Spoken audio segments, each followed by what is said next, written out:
2018-248555, 반소 248-862 손해배상 기타 그리고 위약벌 사건입니다. 원고 반소 피고 상고인 주식회사 진메이트, 피고 반소 원고 피상고인 태건종합건설 주식회사. 이유 요지를 말씀드리겠습니다. 피고는 원고의 귀책 사유를 이유로 이 사건 공동사업계약을 해지하였다고 주장하면서 반소로 이 사건 계약에서 정한 위약금 10억 원을 청구하였습니다.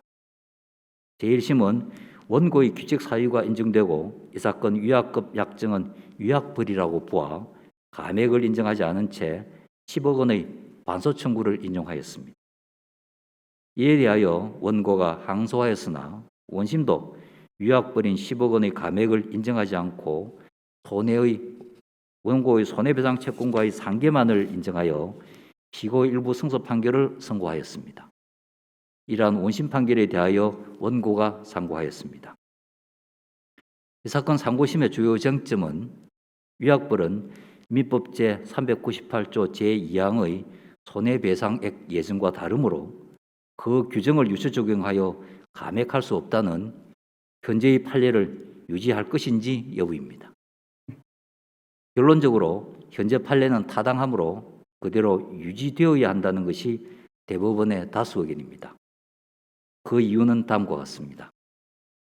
민법 제398조 제2항과 제4항의 문헌 해석에 따르면 민법은 위약금 약정에는 손해배상액의 예정이 아닌 것도 존재함을 전제로 위약금 약정 중 손해배상액의 예정에 대해서만 감액을 인정하고 있다고 보아야 합니다.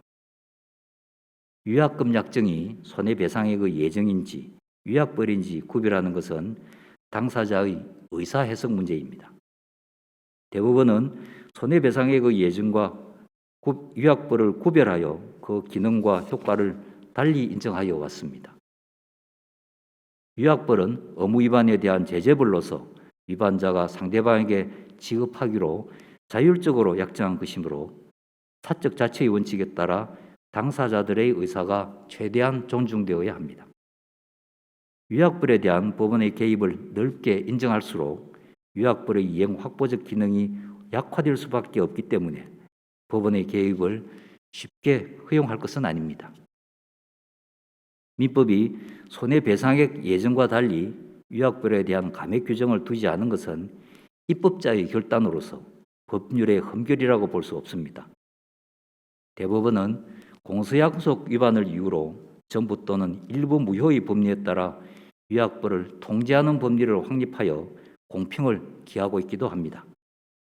따라서 위약벌의 손해배상액의 예정에 관한 민법 제398조 제2항을 유추 적용하는 것이 정당하다고 보기 어렵습니다.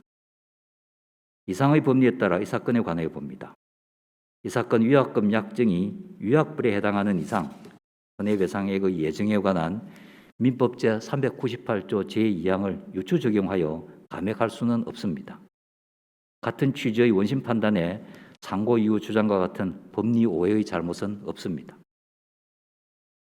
이상의 다수 의견에 대하여는 대법관 김재형, 대법관 박정화, 대법관 안철상, 대법관 이영구, 대법관 천대엽, 대법관 오경미의 반대 의견과 다수 의견에 대한 대법관 민효숙, 대법관 노정희, 대법관 노태학의 보충 의견이 있습니다.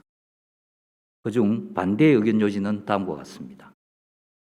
손해배상액의 예정과 위약벌의 기능적 유사성에 비춰 볼 때 위약벌의 감액에 관하여 손해배상액의 예정 규정을 유추하는 방법으로 해결하는 것이 바람직합니다.